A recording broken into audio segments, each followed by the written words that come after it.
One small positive thought in the morning can change the entire outcome of your day. So with this thought, I welcome you all in our channel Daily Current Affair by the Study Tech. Before starting the video, I request all of you to please do like, share and subscribe our channel, and don't forget to click on the bell icon to get latest video update.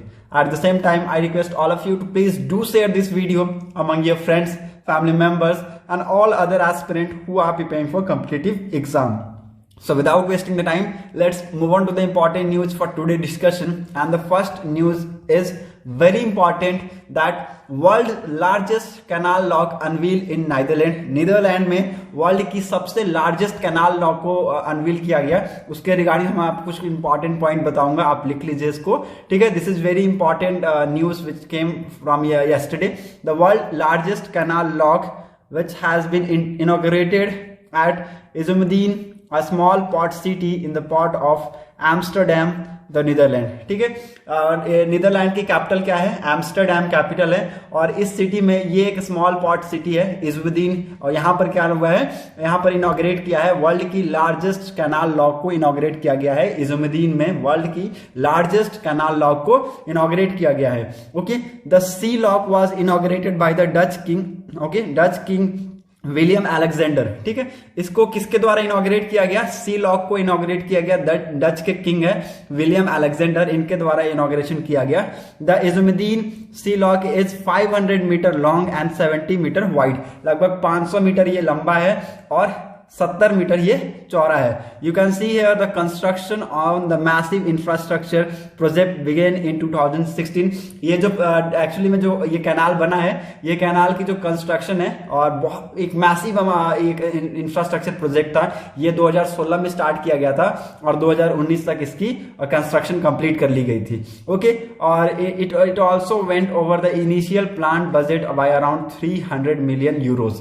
Okay, मतलब कि 338 million dollar का लगभग ये project था और इसको complete कर लिया गया 2019 में. It's a 500 metre long and 70 metre wide world largest canal lock inaugurated in Izumudin, which is a very small port city. Okay, now let's see another important points that Izumudin locks was designed to allow a large modern cargo ship to reach the port of Amsterdam, and the structure is also deep enough that ships will no longer have to wait for a favorable water level to enter the canal. ठीक है, जब canal में ship को उतारा जाता है तो उसकी वाटर लेवल चेक की जाती है कि क्या अभी हमारे पास इतने वाटर लेवल इतना तक हो गया है कि हम शिप को कैनाल में उतार सके. लेकिन हमें इसमें क्या है, इतना लंबा वेट करने की जरूरत नहीं पड़ेगी. इस डैम में ये एक्चुअली एक वेल प्लान्ड और वेल डिजाइंड ये डैम बना है, ये कैनाल बना है जहां पर हमें ज्यादा समय के लिए वेट करने की जरूरत नहीं पड़ेगी और हमें जल्द से जल्द हम वाटर में कैनाल में हम अपने शिप को उतार सकते हैं. Okay, so this is very important canal which has been inaugurated in Amsterdam. Okay, कुछ इंपॉर्टेंट टेक अवे मैं आपको बता देता हूं जो कि आपके कंपिटिटिव एग्जाम्स के लिए इंपॉर्टेंट होंगे. नीदरलैंड की कैपिटल मैंने आपको बता दिया एम्स्टरडैम है. नीदरलैंड की करेंसी यूरो. द नीदरलैंड के प्राइम मिनिस्टर कौन है? Mark Rutte. ओके, तीनों बहुत इंपॉर्टेंट फैक्ट है, आप लिख लीजिए, बहुत इंपॉर्टेंट है क्योंकि एग्जाम में पूछे जाते हैं कि इनकी पहले तो कैपिटल क्या है? एम्स्टरडैम. ओके, और इसकी करेंसी यूरो और उनके प्राइम मिनिस्टर कौन है? Mark Rutte. Okay, Mark Rutte is the prime minister of Netherland. Now one of the important news is India's first graphene innovation centre to be established in Kerala. Kerala में बहुत ही बड़ा innovation centre establish किया गया है. India का पहला ये ग्राफेन innovation centre है जो कि केरला में स्टैब्लिश किया गया है. आप लोग बोलिएगा कि सर ये ग्राफेन इनोवेशन सेंटर क्या होता है, मैं इसके बाद में आपको बताऊंगा आपको क्या होता है. लेकिन ये फैक्ट आप पहले लिख लीजिए कि कुछ इंपॉर्टेंट फैक्ट है, इंपॉर्टेंट पॉइंट्स है जो इसके रिगार्डिंग मैं आपको बता रहा हूं. Okay, India first innovation centre for graphene will be set up in Kerala by digital university Kerala. ठीक है, ये इंडिया का जो इनोवेशन सेंटर है, ग्राफेन ये इनोवेशन सेंटर है, ये इंडिया का पहला इनोवेशन सेंटर है जो कि ओपन किया जाएगा केरला में by digital university Kerala. Kerala के डिजिटल यूनिवर्सिटी के द्वारा इसको ओपन किया जाएगा, सेटअप किया जाएगा, along with the centre for material for electronics technology in Thrissur for ₹86.41 crore. Okay, लगभग ये इसकी 86.41 करोड़ की ये प्रोजेक्ट है और ये किसके साथ? Centre for material for electronics technology के साथ मिलकर ये काम करेगा, ठीक है। और ये this will be the first innovation center for graphene in Kerala. Okay, this will be the first graphene research and development innovation center in the country. पहला कंट्री का पहला होगा, इसलिए मैं आपको बोल रहा हूँ इंडिया फर्स्ट है ये, ठीक है। So that's why it's very important, आपको पता होना चाहिए कि इंडिया फर्स्ट इनोवेशन सेंटर ग्राफेन का कहां पर सेटअप किया जाएगा, केरला में। डिजिटल यूनिवर्सिटी, केरला के डिजिटल यूनिवर्सिटी के साथ और मिलकर कौन काम करेगा, centre for material for electronics technology के साथ ये मिलकर काम करेंगे। Okay, so this is the first one, so you have to remember this. Okay, the Ministry of Electronics and Information Technology, Government of India has given the approval for this project. इस project का पहली बात approval किसके द्वारा दिया गया था, ठीक है। तो आप लिख लीजिए इसको, ministry of electronics and information technology और गवर्नमेंट ऑफ इंडिया ने इसको अप्रूव किया था कि यह प्रोजेक्ट निर्माणित किया जाएगा।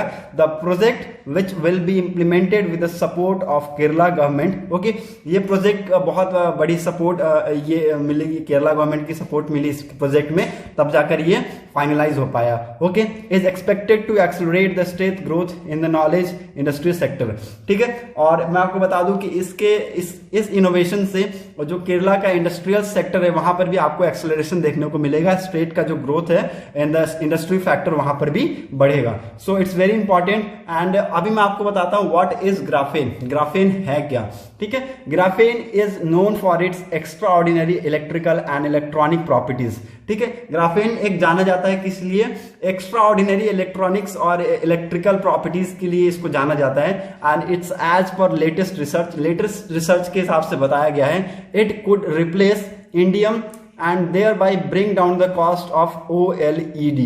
ओके, ये जो ग्राफेन है, ग्राफेन क्या करेगा, अभी रिप्लेस कर देगा इंडियम को, और अब इसकी जो कॉस्ट है उसको कम कर देगा, किसकी, OLED की कॉस्ट को, जिसको हम लोग इंग्लिश में बोलते हैं, फुल फॉर्म इसका क्या है, ऑर्गेनिक लाइट इमिटिंग डायोड, ठीक है।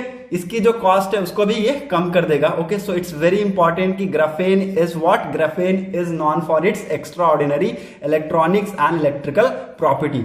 ग्राफेन has good chemical stability, graphene के पास बहुत ज्यादा गुड केमिकल स्टेबिलिटी होता है, हाई इलेक्ट्रिकल कंडक्टिविटी होता है, और large surface area while being transparent and light weight. Okay, बहुत ज्यादा भारी भी नहीं होता है, और ये ऐसा नहीं है कि आपको दिखेगा नहीं, ये ट्रांसपेरेंट होता है और ये लाइट वेट होता है, जिसको हम लोग आराम से कोई भी वेट जहां पर नहीं हो, ठीक है। सो इट्स वेरी इंपॉर्टेंट कि यू शुड नो कि व्हाट इज ग्राफेन। ग्राफेन के बारे में आपको बता दिया, और ये इंडिया का पहला ग्राफेन इनोवेशन सेंटर है जो कि स्टैब्लिश किया जाएगा केरला में with the support of Kerala government. Okay, चलिए आज के इंपॉर्टेंट क्वेश्चन की तरफ मूव करते हैं और देखते हैं कि क्वेश्चन क्या इंपॉर्टेंट है। पहला क्वेश्चन क्या है, Which union ministry launched the स्वच्छता स्टार्टअप चैलेंज? किस यूनियन मिनिस्ट्री के द्वारा स्वच्छता स्टार्टअप चैलेंज को लॉन्च किया गया था? ऑप्शन बता देता हूं, A ministry of housing and urban affair, B ministry of rural development, C ministry of agriculture and D ministry of home affairs. I am going to give the answer guys. A will be the answer of this question. Ministry of housing and urban affairs के द्वारा इसको launch किया गया था, स्वच्छता startup challenge को। इसके regarding मैं आपको कुछ इंपॉर्टेंट नोट्स दे देता हूं जो कि आपके एग्जाम के लिए इंपॉर्टेंट है, आप लोग लिख लीजिए। Ministry of housing and urban affair launch this Swachhta startup challenge to encourage the innovative startup to transform the sanitation and waste management sector। ठीक है, किस चीज को बढ़ावा देते हुए इसको स्टार्ट किया गया था कि इनोवेशन स्टार्टअप सेंटर को ये एनकरेज करेंगे, ठीक है, इनोवेटिव स्टार्टअप सेंटर ये बनाएंगे और ये ट्रांसफॉर्म करेंगे sanitation and waste management sector को बदलेंगे। ठीक है, बहुत ज्यादा सैनिटेशन पे ध्यान दिया जाएगा, वेस्ट मैनेजमेंट सेक्टर के ऊपर फोकस किया जाएगा इसके regarding. Okay, the challenge has been launch in partnership with department of promotion of industry and internal trade and agency Française de Développement. ठीक है, AFD इसको, इस चैलेंज को, इस स्टार्टअप को, ये स्वच्छता स्टार्टअप चैलेंज को किसके द्वारा लॉन्च किया गया था? पार्टनरशिप में। पहली बात, ये दो इसकी डिपार्टमेंट्स की ये पार्टनरशिप है। ठीक है, पहला क्या है? Department of promotion of industry and internal trade, और दूसरा agency Française de development. Okay, AFD, इन दोनों की कॉम्बिनेशन के साथ इसको लॉन्च किया गया था। सो इट्स वेरी इंपॉर्टेंट कि आपको पता होना चाहिए कि किस मिनिस्ट्री ने इसको लॉन्च किया है स्टार्टअप्स चैलेंज को? Ministry of Housing and Urban Affairs. A will be the answer of this question. Now move on to the next question, that is, what is the other name of National Conference on Agriculture for Summer Campaign? ठीक है। National conference on agriculture for summer campaign का दूसरा नाम क्या है? Okay, option बता दूं, A rabi conference, B zaid conference, C kharif conference and D cash crop conference. Okay, I'm going to give the answer. B will be the answer of this question, that is Jayad conference. National conference on agriculture for summer campaign का दूसरा नाम क्या है? Jayad conference. Okay, ये actually this was the campaign of 2021 to 2022 which was held through video conference था ये, ठीक है। वीडियो कॉन्फ्रेंसिंग के थ्रू 2021-22 में इसको कराया गया था। It was called as a Jayad conference, इसको जैद कॉन्फ्रेंस के नाम पे हम लोग जाने जाते हैं। Jayad crops are grown between kharif and rabi season, ठीक है। आपको पता होगा कि जायद क्रॉप क्या होते हैं, कब ये ग्रोन करते हैं, जब खरीफ चला जाता है, ठीक है। खरीफ और रबी का जब सीजन होता है उसके बीच में हम लोग जायद का कल्टीवेशन करते हैं, ठीक है। And the union agriculture minister Narendra Kumar Tomar attended the conference, ठीक है।